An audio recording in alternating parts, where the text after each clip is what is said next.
Oui, c'est surtout la question de nos camarades de Diembéring, les travailleurs municipaux de Diembéring. Donc, ils ont été licenciés d'une manière très arbitraire.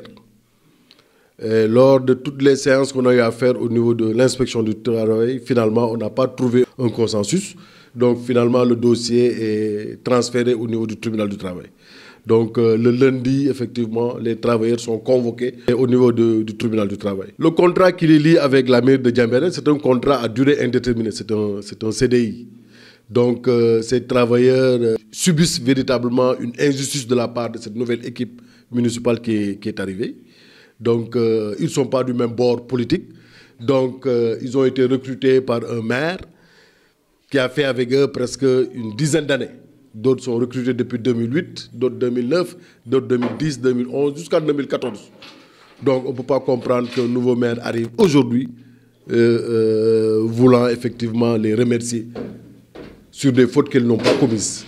Donc, c'est vraiment ça qui fait aujourd'hui l'objet que ces travailleurs ont traduit une plainte au niveau de l'inspection du travail. Donc, voilà la situation. Ce que nous disons à l'opinion nationale et internationale, c'est compte tenu de ce problème, qu'il faut véritablement que les nouveaux maires qui arrivent sachent raison garder.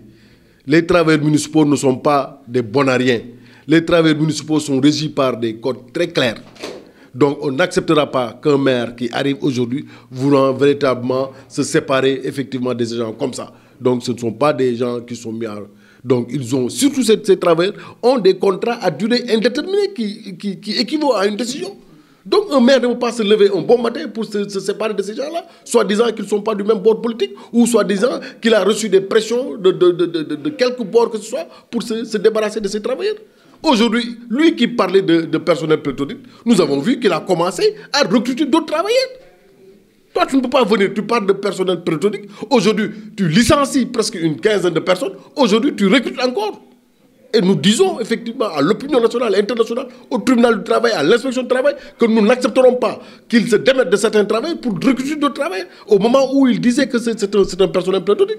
Un personnel pléthorique, on ne recrute pas. Nous voulions effectivement, c'est ce que nous avons mis dans la plainte, la réintégration totale de tous ces travailleurs et effectivement les salaires qui ont été coupés, que des dommages et intérêts soient payés à ces travailleurs. Donc c'est des travailleurs qui sont restés des mois sans salaire et aujourd'hui ils ont véritablement des créances au niveau de leur banque. Aujourd'hui ils sont poursuivis. Nous voulions effectivement qu'ils soient intégrés tous et ensuite des dommages et intérêts puissent être payés à ces travailleurs.